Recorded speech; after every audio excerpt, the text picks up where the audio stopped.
Hello, everyone. I'm Ed Densel, and I host Unfound, and I run this YouTube channel.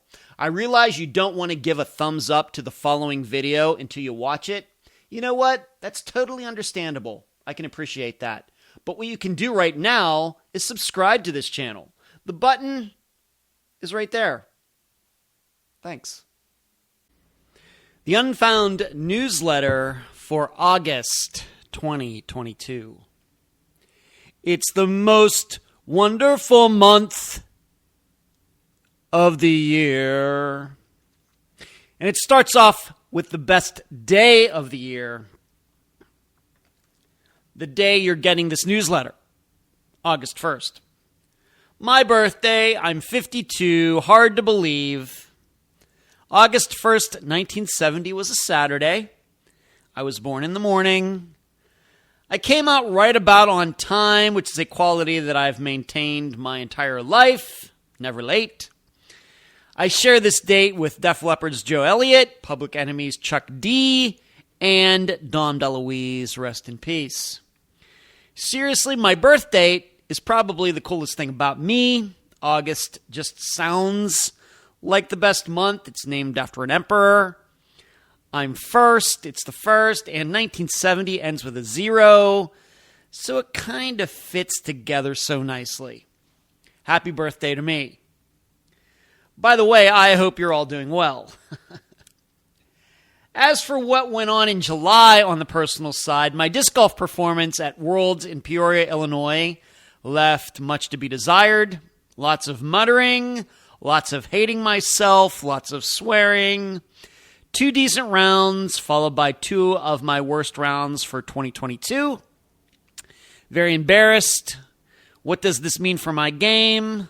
Probably not a lot, because the weekend after I went down to Estero, Florida, and played very well, despite suffering from a bit of heat stroke. Hey, I'm an amateur, right? But on the trip, I got to see my longtime friend Dave and his family. I got to see my sister and her husband and her 2 grandsons, my grandnephews. I got to see my dad in Pennsylvania, so I hit all the bases on the 10-day trip. I just wish my disc golf playing would have been better. Everything's good, I'm good, Dad is good. So let's get started where I usually do. Upcoming cases. August 5th, the Pickering 6. August 12th, Brenda Davidson. August 19th, Milda McQuillan. August 26th, update episode, I believe, number 12. September 2nd, the 6th anniversary episode. Others I'm working on, Bernard Rusness / Peggy Parmenter, Leanne Wegge, Daniel Scott, Matt Sullivan, and Kyle Fleischman. Regarding this list of upcoming cases that I post every month, some of you may wonder why there are disappearances that sometimes are in the Others I'm Working On section that never end up being episodes. It's a very good question, and I have an answer. Simply put, many times things fall through for whatever reason. The people get cold feet. Something happens to them personally. Someone tells a family member that it's not a good idea to do the interview. And dare I say it, and I'm honest enough to admit this, sometimes the people don't care for me. Yes, I know, shocking. All of those are probably easy to understand, except maybe for the last one, people not caring for me. Here's the deal. And this is why I always hate to even come close to calling myself a missing persons quote-unquote advocate. Why? Because to me the term advocate infers a large degree of single-mindedness. I also believe that it infers that a family's agenda will be pushed at any cost. That's not what I do. In fact, I would say I'm the opposite. I see myself as a dispenser of truth regarding disappearances and the investigations of them. In addition, I will not lie to my audience, and I will not knowingly allow a guest to lie to the audience. This is in contrast to someone like Phil Klein, who calls himself an investigator, in fact, being licensed in Texas as a private investigator. To me, he's become an advocate for Tom Brown's family, even to the point that he now sounds like their defense attorney. Well, Ed Dentzel doesn't do that. I'm here to solve disappearances, period. The truth is, an investigator or reporter should be the opposite of an advocate or lawyer. Advocates and lawyers don't care about truth necessarily. They could, but they'll gladly dispense with the truth if they think it will get their clients off or get their agendas accepted. Whereas investigators and reporters, the only issues are the facts and truth. And no matter how loud someone yells, facts does not mean that person embraces them or knows what they are. Where I'm going with this is oftentimes I will have a good first conversation with someone. I'll get permission to record the talk. I'll listen to the talk later. I'll take notes. I'll look up some of the things the person said to make everything sure everything is kosher. Then when I'm ready, I line up another talk to go over those notes and to offer some insights. This is usually the big call. If a family member gets through this call and still feels good about how I do what I do, then the interview most likely will happen. However, oftentimes, if things are going to break down, they break down after the second call. Why? Here's the reason. A lot of families think they already have the disappearance figured out. And for many of them, they do. Why? With most disappearances, what happened is fairly obvious, and nobody but a real deep conspiracy theorist could doubt the popular thinking. Yet there are still many disappearances where what happened is unclear factually. And that's the important word, factually. And in these types of disappearances, a family can become very set in its ways as to what happened, despite there being no facts to support that. Yes, the family may be correct, but there could be 2 or 3 other possibilities that are just as possible.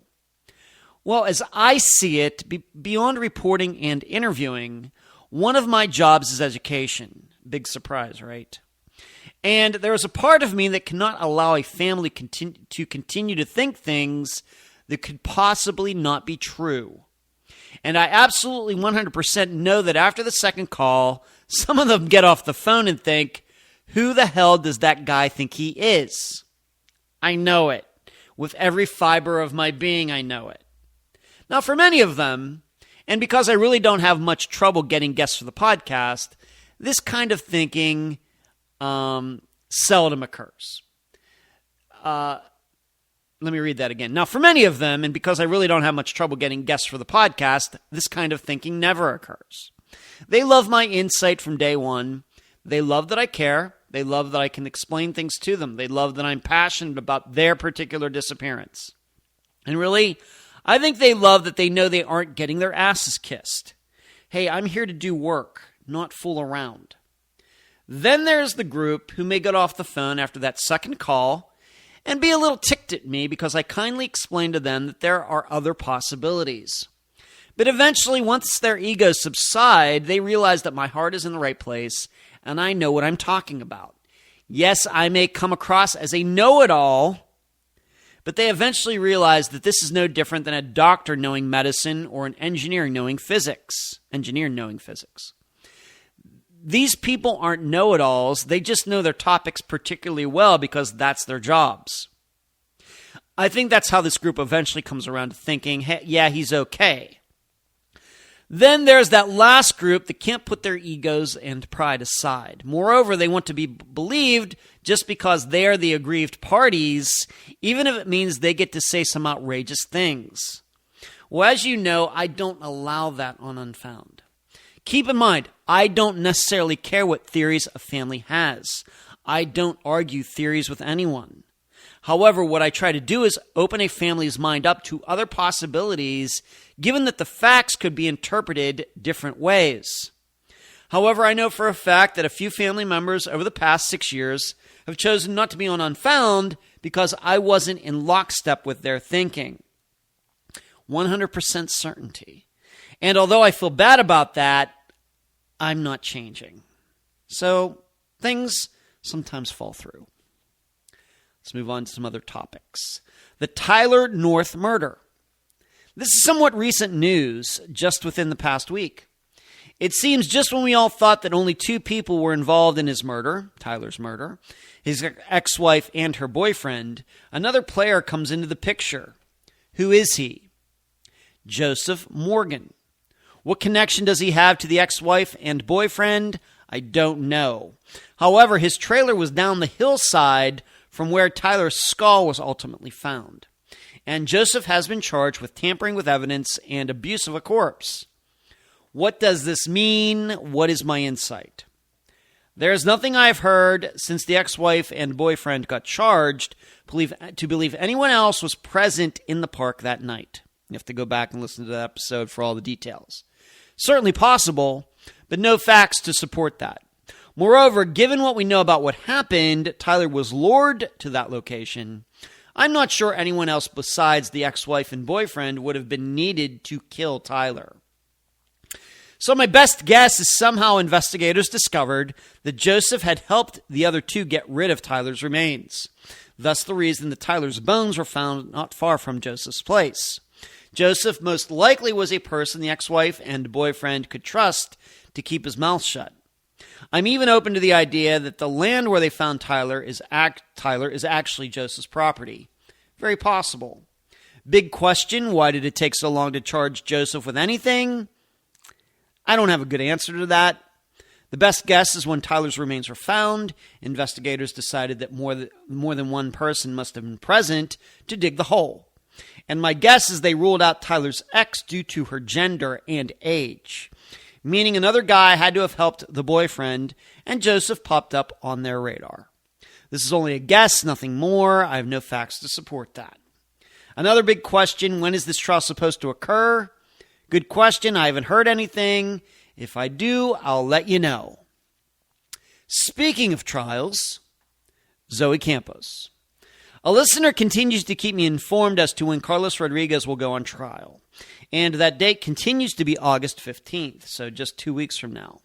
As you know, this has been a long time coming. How long ago? My mother was still alive when Zoe's remains were found in Carlos's backyard. That's how long ago. And she died November 28th, 2018. Yes, I know COVID.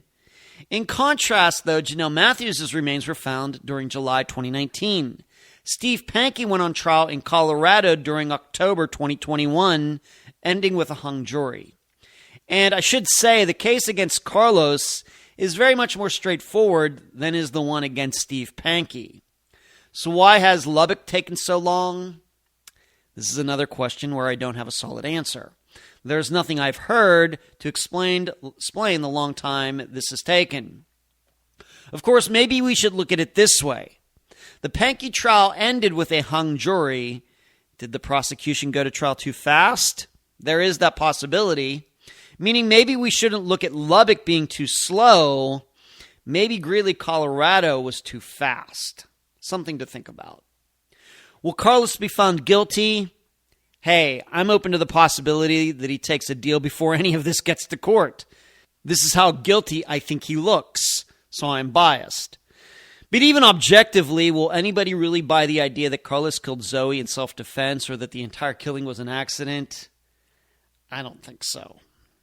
But speaking of Steve Pankey, that UK show. Yes, the TV series concerning Janelle Matthews' murder is still on the front burner. In fact, I just had a Zoom call with one of the producers this morning, August 1st. I, of course, can't go into everything we discussed, but the production is very much on track. The biggest issue right now is there is going to be another trial this fall, seemingly starting in October. Sound familiar? Why is this a problem? Well, a few reasons. First and foremost, as I've talked about, TV producers like to have conclusions. This is the reason a TV show like Disappeared is so rare, in which each case is unsolved. Producers like their shows to have conclusions because audience allegedly like when there are no loose ends when the 43 minutes are over. I'm not so sure of that, but that's how TV people think. However, in this particular circumstance, I can see the TV company's problem. They can't start shooting when another trial is about to happen. What happens if all this work is done and something unforeseen and explosive, something that surely would be covered if the production didn't happen until 2023, were to occur? Yeah, awkward. Due to this, some things are in a bit of a holding pattern right now. The other considerable issue is the TV production would like to speak to many people who were part of the first trial and probably will be part of the second one. For example, Steve's ex-wife, some of Janelle's friends, maybe even the prosecutor himself. Well, none of those people probably want to do anything right now. Why? The worry that their words could come back to haunt them on the stand for the second trial. I'm not saying I believe that, but I could see that as a concern. But Ed, you're talking to the production company and you were in the first trial. That's certainly true. However, I would not say I'm a material witness. I didn't know Janelle. I don't know her family. In fact, I've never spoken to them. I'm not a witness. I don't have any particular inside personal knowledge of anything regarding Janelle's murder. The only reason I know anything is due to my work, which is a lot different. To go even further, I was not in Greeley back in October 2021 due to what's in my head. I was in Greeley to represent the interview I did with Steve. I was there to vouch for the authenticity of what was said in that interview. I was not there because I had some kind of information that hadn't been made public yet. Thus, I'm a lot different than the people who were around Janelle in 1984 and around Steve since. There's nothing that I'm doing with this UK company to damage my credibility as a witness because the interview I did is the quote-unquote witness. And I will say this again. I will be shocked if I'm asked to go to Greeley again. Yes, I will surely do so if required, but I continue to look at the prosecutor's use of the interview as being flawed. Why? Because eventually Steve said he lied in the interview with me anyway, and that trial ended up being a hung jury. So my guess is the prosecution will have a different strategy the second time, and that the interview and myself will not be a part of it. But just watch. I'll get an email tomorrow stating that my presence in Greeley is once again required. Just watch. Finally, turning 52. Given that today is my birthday, is there any advice I can give? Anything that I've learned that I can pass along?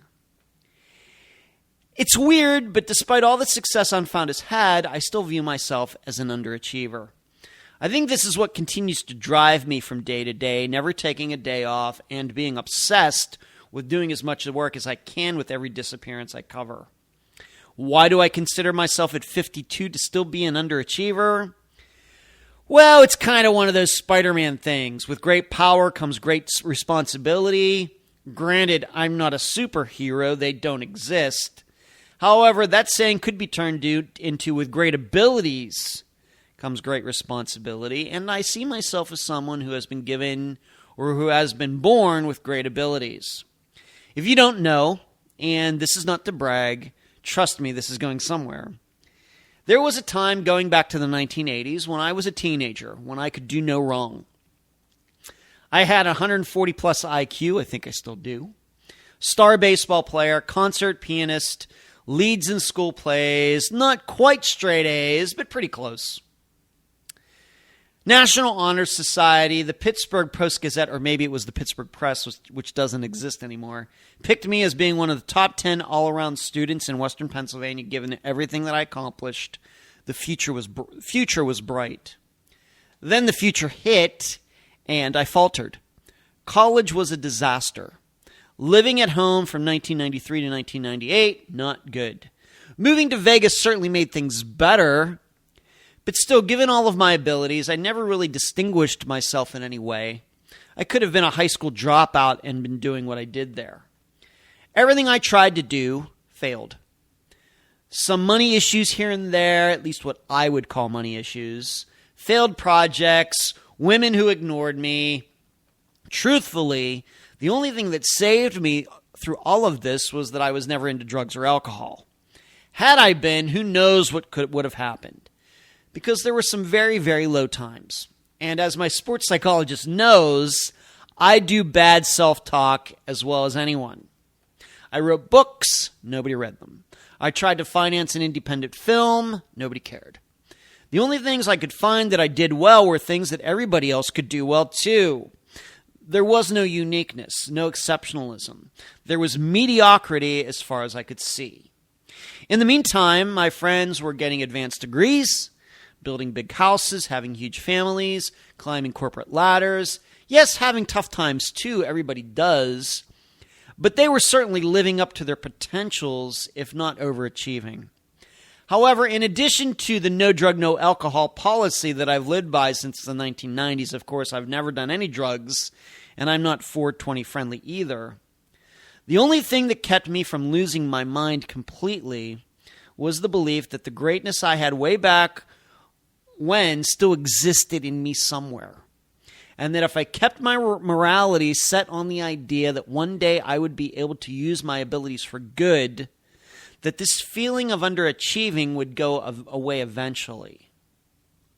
This is why Unfound is so much more than a podcast to me.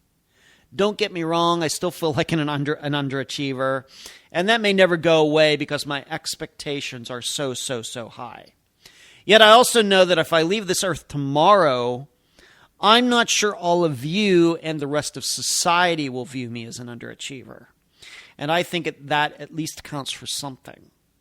To think that I could have people I call friends in Ireland, Australia, Canada, Germany, etc., who tune in every Friday to listen to the guests tell their stories is not something I could have ever imagined. Beyond my wildest dreams, even when I was hitting everything out of the park in the 1980s.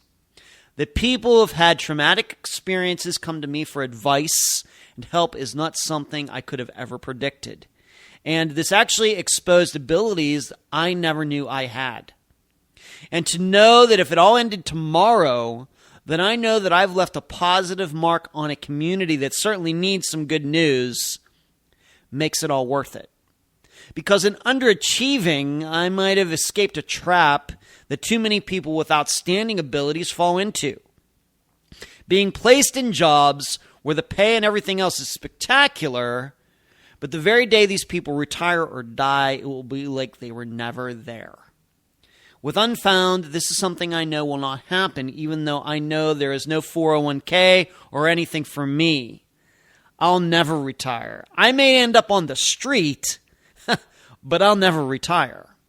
So at 52, my advice, when things are low, you must remember you have special abilities that others will find value in, no matter if they are of the physical or mental variety. But you must not be afraid to take chances with those abilities you possess, and you must use them for good, not evil. You must also know there will always be chances to take the easy way out. When really, if you think you have what it takes to change the world, you must not be afraid to find a hard way in. That's all I got. I hope you have a great August.